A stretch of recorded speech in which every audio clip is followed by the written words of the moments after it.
এরপরে আসেন রাসূলের ভাষায় কারা দামি, রাসূলের ভাষায় কারা উত্তম। হাদিসটি বুখারীর ভিতরে এসেছে, মুসলিমের ভিতরে এসেছে।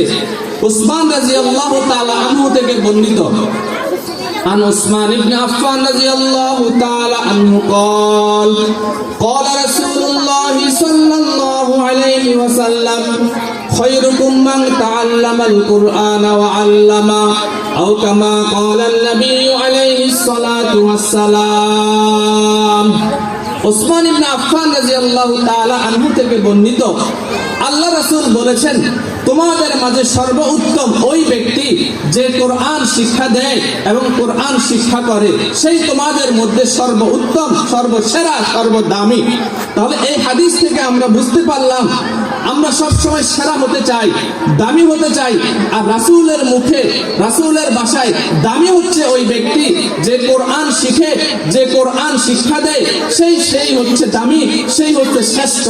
এজন্য আমি এই এলাকাবাসীর অভিভাবকদেরকে বলবো, মাদেরকে বলবো, বাবাদেরকে বলবো, আপনারা যদি আপনাদের সন্তানদেরকে দামি বানাতে চান, আপনারা যদি আপনাদের সন্তানদেরকে শ্রেষ্ঠ বানাতে চান, আপনারা যদি আপনাদের সন্তানদেরকে সেরা বানাতে চান, তাহলে আপনার সন্তানকে, আপনার সন্তান মেয়ে হোক, আপনার সন্তান ছেলে হোক, তাকে কোরআনের শিক্ষায় শিক্ষিত করুন, তাকে কোরআন শিক্ষা দেন, কোরআন হাদিসের শিক্ষা দেন। তাহলে আপনার সন্তান সেরা হবে, তাহলে আপনার সন্তান দামি হবে।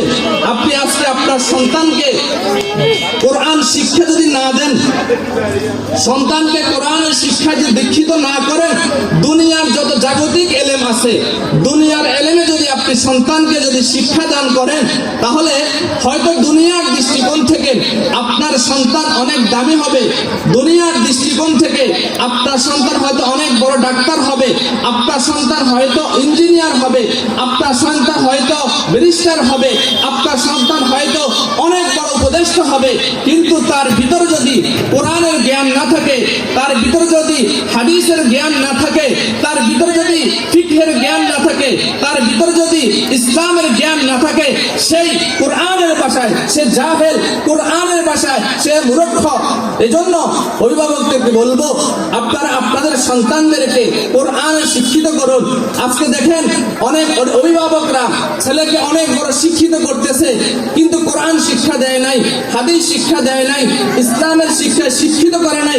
এই জন্য দেখা যায় অনেক জায়গায় আজকে সমাজের ভিতরে যতগুলো অনিয়ম হচ্ছে, সমাজের ভিতরে যতগুলো বিশৃঙ্খলা হচ্ছে, সমাজের ভিতরে যতগুলো দুর্নীতি হচ্ছে, দেখবেন ওই সমস্ত লোকের মাধ্যমে হচ্ছে যাদের ভিতরে কোরআনের জ্ঞান নেই, যাদের ভিতরে ইসলামের জ্ঞান নেই, তাদের মাধ্যমে সমাজের বিশৃঙ্খলাগুলো হচ্ছে। সমাজের ভিতরে, পরিবারের ভিতরে, বাড়িতে বাড়িতে, ঘরে ঘরে আজকে যে সমস্ত অনিয়মগুলো হচ্ছে, অনেক জায়গায় শোনা যায় সন্তান বাবার উপর হাত তুলছে, মায়ের উপর হাত তুলছে, ভাইয়ের উপর হাত তুলছে, বিভিন্ন জায়গায় বিভিন্ন বিক্ষিপ্ত ঘটনা শোনা যাচ্ছে। আপনি একটু তল্লাশি করে দেখেন, একটু খোঁজ খবর নিয়ে দেখেন, দেখবেন ওই সন্তানকে কোরআনের শিক্ষা দেওয়া হয় নাই, ওই সন্তানকে কোরআনের শিক্ষা দেওয়া হয় নাই, হাদিসের শিক্ষা দেওয়া হয় নাই। এই জন্য আমি আহ্বান করব এলাকাবাসীকে, আপনার সন্তান দুনিয়াতে আসছে আল্লাহর অনেক বড় নেয়ামত, নেয়ামত আপনি পেয়ে খুশি হয়ে যাবেন না, এই নেয়ামতকে কদর করতে হবে। এই সন্তানকে কোরআনী শিক্ষা দেন। আর এই কোরআনী শিক্ষাগুলা দিয়ে থাকে আমাদের মাদ্রাসা কওমিয়াগুলা, এই মাদ্রাসা কওমিয়াগুলার ভিতরে কোরআনের শিক্ষা দেওয়া হয়, হাদিসের শিক্ষা দেওয়া হয়, ফিকহের শিক্ষা দেওয়া হয়। আপনি যদি আপনার সন্তানকে কোরআনের শিক্ষা দেন, আমি এতটুকু বুকে হাত দিয়ে বলতে পারি, এই সন্তান যখন বড় হবে, এই সন্তান যখন বড় হবে, তখন আপনাকে মা বলে ডাকবে, আপনাকে বাবা বলে ডাকবে, আপনাকে বৃদ্ধ অবস্থায় বৃদ্ধাশ্রমে যেতে হবে না।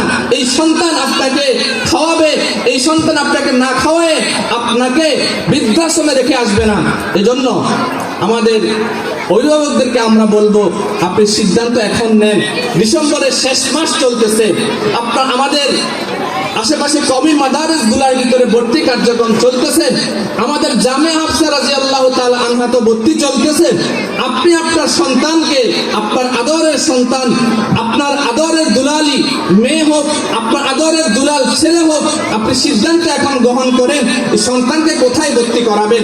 আপনি কি চান সন্তান বড় হয়ে আপনাকে গালি দেয়, আপনার কথার উপর কথা রাখুক? যদি না চান, তাহলে আজকেই আপনারা আপনার সন্তানগুলাকে এই মাদ্রাসাগুলোর ভিতরে ভর্তি করায় দেন। আল্লাহ সুবহানাহু ওয়া তাআলা আমাদেরকে বুঝার তৌফিক দান করেন, মানার তৌফিক দান করেন। আমাদের সন্তানগুলোকে যাতে করে আমরা আদর্শবান সন্তান করে তুলতে পারি, আমাদের সন্তানগুলো যাতে করে দুনিয়াতেও আমাদের কাজে লাগে, দুনিয়া থেকে বিদায় নেওয়ার পরে মরণের পরে যাতে করে আমাদের সন্তানগুলো আমাদের কাজে লাগে, এমন করে করে আমাদের সন্তানগুলোকে আমরা তৈরি করতে পারি। আল্লাহ পাক রব্বুল আলামিন আমাদেরকে তৌফিক দান করেন। ওয়া মা আলাইনা ইল্লাল বালাগ।